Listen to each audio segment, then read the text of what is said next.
لیکن عیسیٰ علیہ السلام کو اللہ نے اپنی قدرت سے زندہ رکھا ہوا ہے. جب قرب قیامت میں دمشق میں عیسیٰ علیہ السلام آئیں گے تو حدیث میں آتا ہے کہ امام مہدی شام میں نماز کے لیے کھڑے ہوئے ہوں گے، عصر کی نماز کے لیے. مصلی پہ مینار ہے، اس پہ کون نازل ہوگا؟ حضرت عیسیٰ علیہ السلام. تو مینار سے پھر سیڑھیاں لگائی جائیں گی حضرت عیسیٰ کے اترنے کے لیے. ابے سوال پیدا ہوتا ہے کہ جب ادھر سے ادھر تک آ گئے تو تھوڑا سا تو رہ گیا ہے نا. اب یہاں سیڑھیاں کیوں لگائی جا رہی ہیں؟ بھائی دنیا کیا ہے؟ دارالاسباب ہے. ادھر سیڑھیوں سے جانا ممکن نہیں تھا، وہ اللہ اپنی قدرت سے ہی لے گیا. یہ دنیا دارالاسباب ہے، یہاں پہ کیا لگیں گی؟ سیڑھیاں لگیں گی. وہاں سے نیچے اتریں گے، اتنے بڑے بڑے بال ہوں گے جن سے پانی بہ رہا ہوگا، کیونکہ حضرت عیسیٰ علیہ السلام کو جب سولی پہ لٹکایا جا رہا تھا اس وقت آپ نے غسل کیا تھا، تو اللہ نے ان کی شکل کا کوئی آدمی کر دیا اور عیسیٰ ابن مریم کو آسمانوں پہ اسی حال میں اٹھا لیا.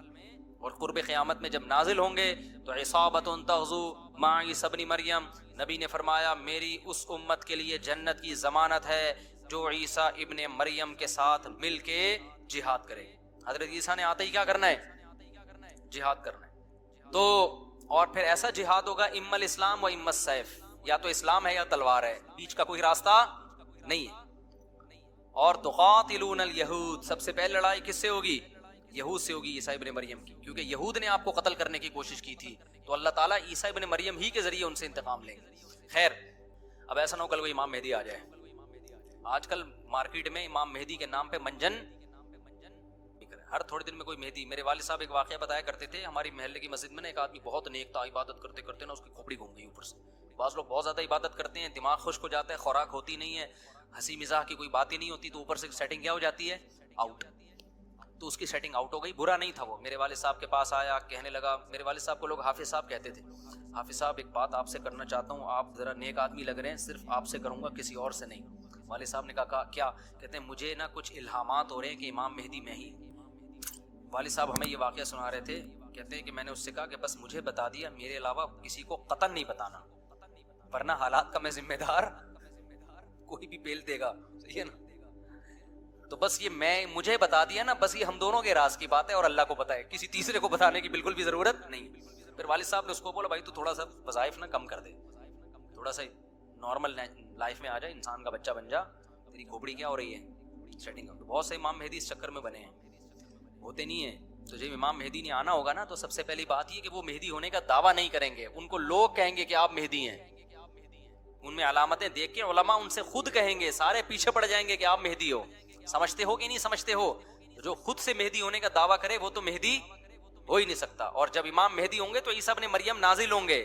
جس کے دور میں عیسیٰ نازل نہیں ہو رہے اس کا مطلب وہ مہدی ہے ہی نہیں. تو حدیث میں آتا ہے حضرت مہدی مصلی پہ کھڑے ہوں گے تو حضرت عیسیٰ علیہ السلام آئیں گے تو وہ حضرت مہدی ان کو مصلی پہ آگے کریں گے کہ آپ نماز پڑھائیں. لیکن حضرت عیسیٰ علیہ السلام کس کے حوالے کریں گے مصلی؟ کہ یہ نماز آپ ہی پڑھائیں گے. کیوں؟ مجھے اللہ نے نماز پڑھانے کے لیے نہیں، مجھے کس کے لیے بھیجا ہے؟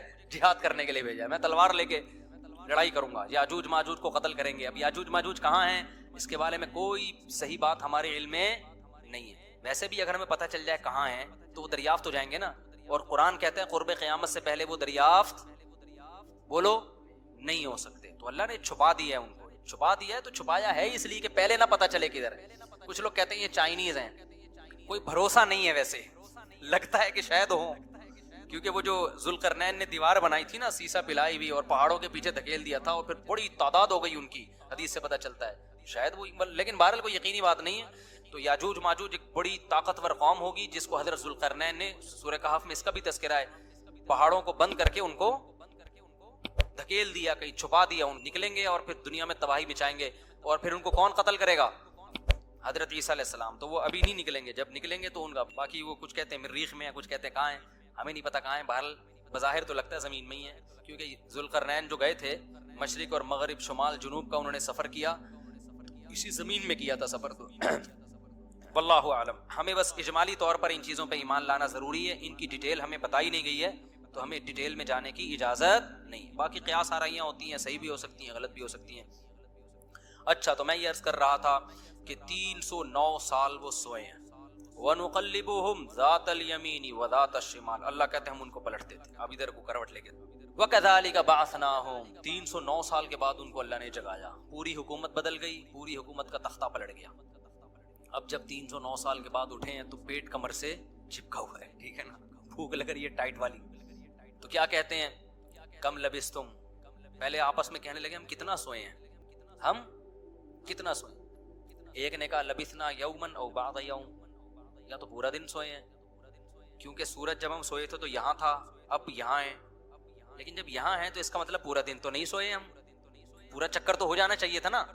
مثال کے طور پر وہ سوئے تھے مغرب کے وقت اور آنکھ کھل رہی ہے اشراق کے وقت، اب کنفیوز ہو رہے ہیں نا کہ یار اگر ہم تھوڑا سوئے ہیں تو یہ تو ہمیں لگ رہا ہے بہت زیادہ سوئے ہیں، 24 گھنٹے سے زیادہ تو سو نہیں سکتا کوئی، تو کہنے لگے یا تو ہم پورا ایک دن سوئے ہیں یا شاید اس سے کم سوئے ہیں۔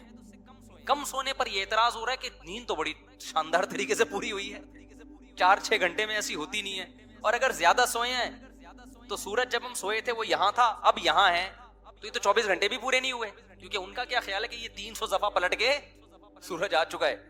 جب کافی دیر ان کی بحث ہوئی تو کہنے لگے ربکم اعلم بکم، اللہ ہی جانتا ہے بھائی کتنا سوئے ہیں، اس بحث سے کوئی فائدہ نہیں ہے، ابھی تو روٹی کی فکر کرو۔ فابعثوا احدکم بورقکم، یہ سکہ رائج الوقت اور روٹی لے کر آؤ۔ اب دیکھو یہاں بھی وہ اللہ پہ توکل کر سکتے تھے کہ ہم جا رہے ہیں، پیسے لے جانے کی ضرورت نہیں ہے، ہم نے اللہ کے لیے قربانی دی ہے، کھلائے گا کون ہمیں؟ اللہ۔ نا بھائی، اللہ نے کہا ہے جتنے اسباب اختیار کر سکتے ہو کرو، تم ایک اجنبی جگہ پہ جا رہے ہو، تمہارے پاس سکے ہونا، پیسے تو لے کے جاؤ۔ عربوں میں نا جب زمانہ جاہلیت میں حج ہوتا تھا تو دور دور سے جو عرب قبیلے بیت اللہ آتے تھے پیسے نہیں لے کے آتے تھے ساتھ میں، کہتے تھے کہ ہم اللہ کے گھر کی زیارت کے لیے جا رہے ہیں تو کھلائے گا کون ہمیں؟ اللہ، ہم پیسے نہیں لے کے جائیں گے، یہ تو توکل کے خلاف ہے یار، اللہ کے مہمان۔ وہ مثال ایسے دیتے تھے جیسے آپ اپنی نانی کے جا رہے ہو اور اپنے کھانا ساتھ لے کے جا رہے ہو، تو نانی کو غصہ آئے گا نا، بیٹا میں نے تیری دعوت کی ہے تو کھلاؤں گی کون؟ میں کھلاؤں گی تجھے، تو اپنے ساتھ کھانا کیوں لے کر آیا ہے؟ تو کہتے تھے جب ہم کسی کے مہمان ہوتے ہیں تو کھانا ساتھ نہیں لے کے جاتے، میزبان کا کام ہے، تو ہم اللہ کے گھر پہ جا رہے ہیں، ہم پیسے لے کے نہیں جائیں گے، اللہ پہ توکل کریں گے۔ جب پیسے ختم ہوتے نا تو بھیک مانگ رہے تو بھائی کو اللہ کے نام پہ کوئی کھانا دے دے یار، کوئی تو روٹی دے دے۔ جب پیسے ختم ہوتے تو کیا کرتے یار؟ کہیں سے جگاڑ، پھر چوریاں چکاریاں شروع کر دیتے۔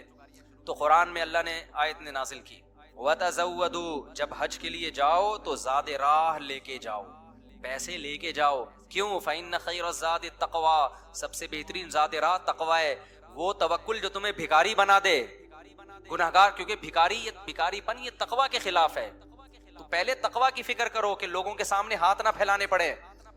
تو ان کو بتا دیا اللہ نے صحابہ کو کہ توکل کا یہ مطلب نہیں ہے کہ دنیا میں اسباب اختیار نہ کرو، حج پہ جا رہے ہو تو پیسے لے کے جاؤ سارا۔ تبھی فقہا کہتے ہیں، فقہا نے دین کو خوب سمجھا ہے کہ حج صرف اس پہ فرض نہیں ہو جاتا کہ آنے جانے کا انتظام ہو جائے، نہ، حج اس پہ فرض ہوگا آنے جانے کا انتظام بھی، راستے میں کھانے کا انتظام بھی، اور جتنے دن آپ گھر کی مارکیٹ سے شارٹ رہو گے بیوی بچوں کے کھانے کا بھی انتظام۔